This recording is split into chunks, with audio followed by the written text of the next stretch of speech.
Hello दोस्तों, नमस्कार।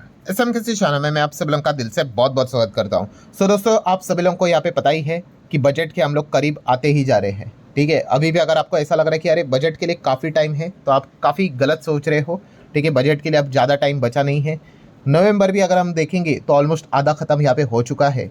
ठीक है, फिर दिसंबर एंड जनवरी का भी आधा, मतलब मोटा मोटी 2 महीना बाकी है, आप ऐसे ही यहाँ पे कह सकते हो। बजट की अगर हम लोग यहाँ पे बात कर ले तो आप सभी लोगों को, जैसे मैंने आपको बताया कि प्री बजट से रिलेटेड मीटिंग्स स्टार्ट यहाँ पे हो चुकी है। और आज के दिन की अगर हम लोग बात कर ले, यस टुडे की अगर हम लोग यहाँ पे बात कर ले दोस्तों, तो कौन से इंडस्ट्री को बुलाया गया था? तो दोस्तों वो इंडस्ट्री है कैपिटल मार्केट। मतलब अरे हमारे शेयर मार्केट वालों को बुलाया गया था कि बताओ आपकी यहाँ पे क्या क्या डिमांड्स है। आपको क्या लगता है कि इस वक्त बजट से रिलेटेड अगर देखा गया तो शेयर मार्केट से रिलेटेड क्या क्या चीज़ें यहाँ पे होनी चाहिए? तो प्री बजट मीटिंग हम लोग को आज के दिन जो कैपिटल मार्केट के जो एक्सपर्ट्स देखने को यहाँ पे मिल जाते हैं, इंडस्ट्री के जो लीडर्स देखने को मिल जाते हैं, उनके बीच में होते हुए देखने को मिला। कुल मिला के हम यहाँ पे कह सकते हैं उनकी कुछ डिमांड्स उन्होंने सामने रखी हुई है। ऑब्वियसली डिमांड आप कुछ भी कर सकते हो, फुलफिल करना है कि नहीं करना है अल्टीमेटली निर्मला सीतारमन जी, उनकी जो टीम रहेगी वही डिसाइड करेंगे। बेसिकली अगर देखा गया दोस्तों तो 4 बड़ी डिमांड्स उन्होंने सामने यहाँ पे रखी हुई है। कितनी? 4। वो कौन कौन सी है वो अब मैं आपके सामने यहाँ पे रखने वाला हूँ। स्टार्ट करते हैं पहले डिमांड के साथ। पहले तो उन्होंने ये कहा है कि जो हाउस होल्ड इनकम है, मतलब जो घर में जो पैसा रहता है लोगों का, जो सेविंग से रिलेटेड चीज़ें देखने को मिल जाती है, उसको मार्केट में लाना चाहिए। अभी अगर देखा गया तो वो कितना है, हाउस होल्ड इनकम मार्केट में कितना रहता है? 5-5.5%। इसका टारगेट होना चाहिए एटलीस्ट 7-8%। मतलब क्या है कि मार्केट को और ज़्यादा फ्रेंडली बनाना चाहिए। खास करके उन्होंने बताया कि इस चीज़ के चलते क्या होना चाहिए, यस बहुत सारी जो टैक्सेस है मार्केट से रिलेटेड, उनको चलो जीरो तो नहीं बट कम तो कर सकते हैं। अब अगर जैसे मैंने हेडलाइन आपको यहाँ पे दिखाई, ठीक है, थोड़ा पीछे जाते आप देख सकते हैं, industry seeks major overhaul in capital market taxes से रिलेटेड ही उन्होंने डिमांड की है कि अलग अलग मल्टीपल टैक्सेस अलग अलग जगह पे लगा के रखे हुए हैं। कुछ तो यहाँ पे मतलब छूट दे दो, कंसेशन दे दो। चलो जीरो नहीं, हम ये नहीं कह रहे कि हटा ही दो करके, बट कंसेशन तो यहाँ पे दे दो, तभी तो जाके मार्केट अट्रैक्टिव होगा। पहला पॉइंट उन्होंने यही कहा है कि हाउस होल्ड इनकम को मार्केट में यहाँ पे लाना पड़ेगा, परसेंटेज बढ़ाना पड़ेगा। इसके चलते बाजार को मदद मिलेगी। सेकंड अगर हम लोग यहाँ पे बात कर ले तो दोस्तों वो है डिविडेंड को लेकर, मतलब डिविडेंड के टैक्सेस को लेकर। पूरा जो दोस्तों बात है वो टैक्स को लेकर ही है। बजट में और क्या रहेगा, टैक्स को लेकर ही तो ज़्यादा से ज़्यादा चर्चा यहाँ पे रहती है। डिविडेंड को लेकर अगर देखा गया दोस्तों तो टैक्स के फॉर्म में एक बहुत बड़ा, मतलब एक आप कह सकते हैं तकलीफ देखने को मिल रहा है। और कौन से टैक्स को लेकर? डिविडेंड से रिलेटेड शॉर्ट टर्म टैक्स को लेकर।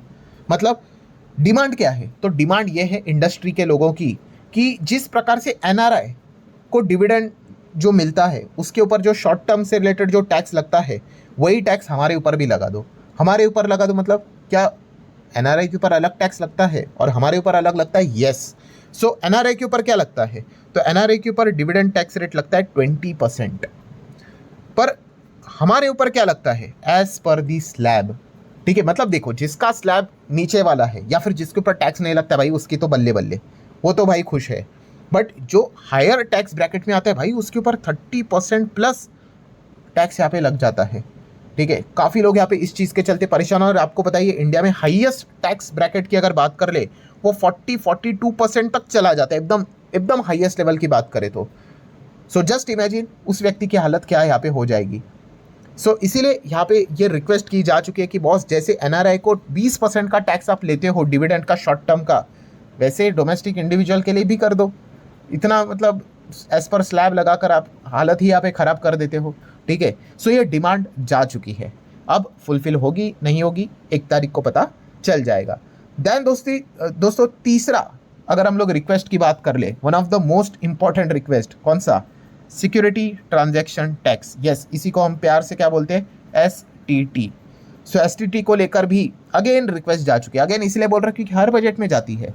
मतलब आप सभी लोगों को जैसे कि बताना चाहूँगा इतिहास क्या है, 1 मिनट में ही बता दूंगा। वैसे तो इस चैनल को फॉलो करने वाले के ऊपर तो आपको पता है मैंने डिटेल में वीडियो भी बनाया था।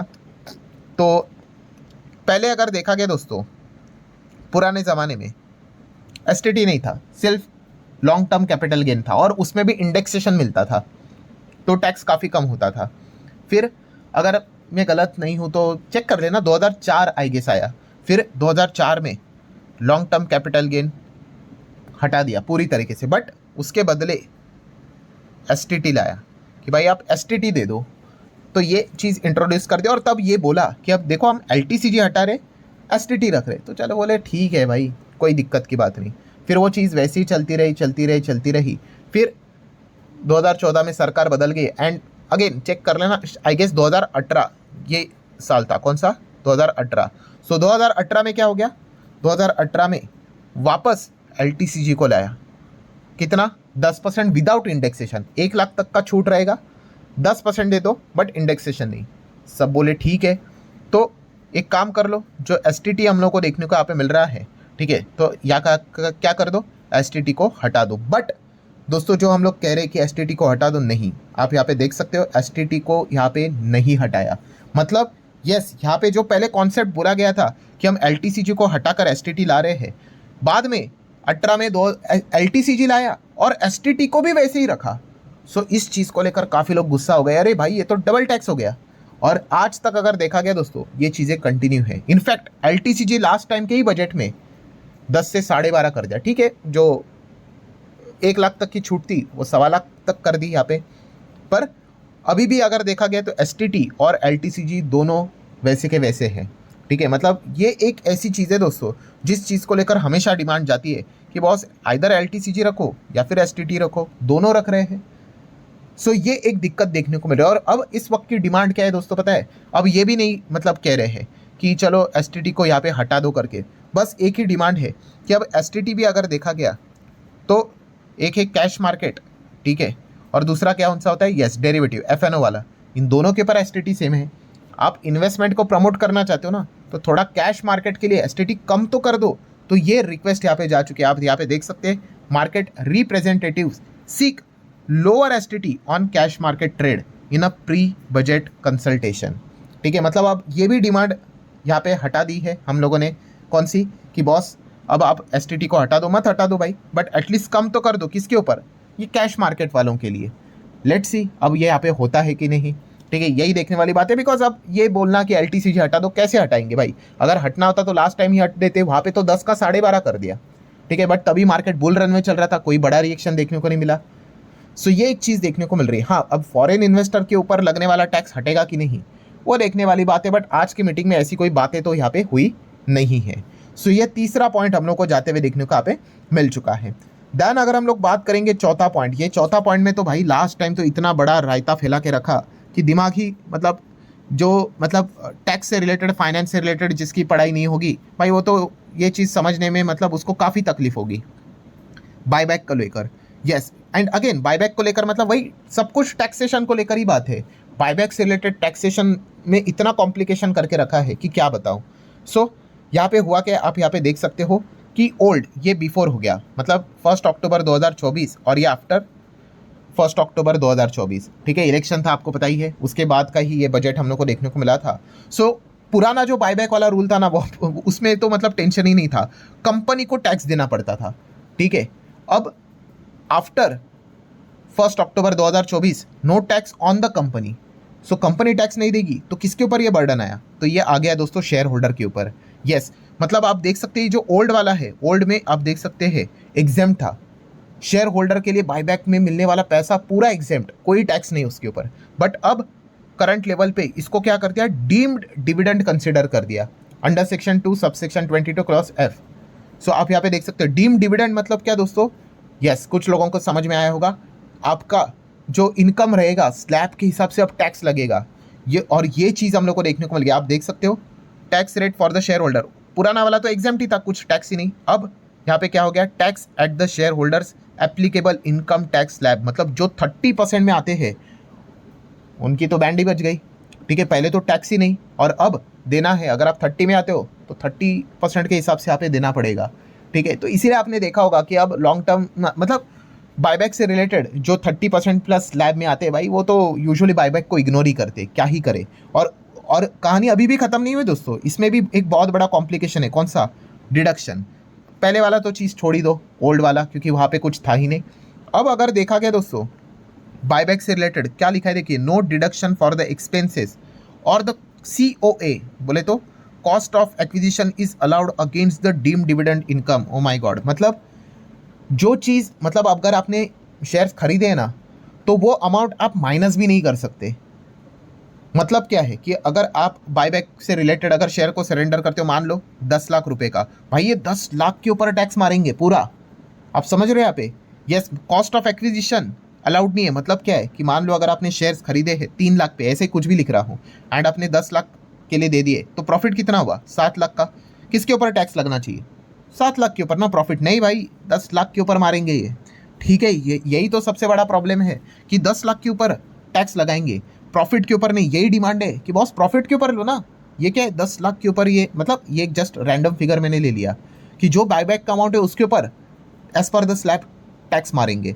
ठीक है, और जो कॉस्ट ऑफ एक्विजिशन है फिर उसका क्या करेंगे? कॉस्ट ऑफ एक्विजिशन को यहाँ पे कंसिडर किया जाएगा एज अ कैपिटल लॉस, और आप उसको चाहो तो सेट ऑफ कर सकते हैं कैपिटल गेन के हिसाब से। ये कितना कॉम्प्लिकेट करके रखा है आप अंदाज़ा लगा सकते हो। सो ये डिमांड की जा चुकी है कि बस एक ही चीज़ कर लो कि आप ये जो बायबैक को टैक्स ले रहे हो ले लो, बस जो COA है कॉस्ट ऑफ एक्विजिशन इसको माइनस करने दे दो, जो प्रॉफिट आता है उसके ऊपर टैक्स ले लो।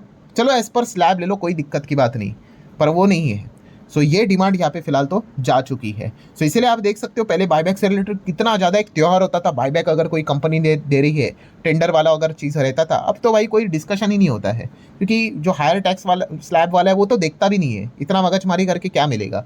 तो ये फिलहाल तो जैसे मैंने कहा ये डिमांड जा चुकी है। अब ये डिमांड में से कितनी फुलफिल होंगी ये तो 1 फरवरी को ही हम लोग को पता यहाँ पे चलने वाला है। सो आपको क्या लगता है कि ये 4 डिमांड, मतलब चलो 3 ही कह सकते हैं, वो पहला वाला तो जस्ट एक नॉर्मल चीज़ थी कि ज़्यादा लोगों को लेकर आओ करके, ये जो 3 डिमांड थी STT, डिविडेंड एंड बायबैक, और तीनों को लेकर टैक्स से रिलेटेड ही रिक्वेस्ट की जा चुकी है। सो इन 3 में से आपको क्या लगता है कि सरकार इनमें से कितनी बातें सुनेगी?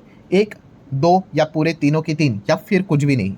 जो आपको लगता है आप जरूर चाहो तो अपना राय कमेंट सेक्शन में यहाँ पे रख सकते हो। मैं भी आपके कमेंट जानने में जरूर इंटरेस्टेड रहूंगा। सो आशा करता हूँ दोस्तों वीडियो हेल्पफुल लगा होगा। चाहो तो लाइक एंड शेयर कर सकते हो। मिलता है नेक्स्ट वीडियो में, तब तक के लिए बाय बाय।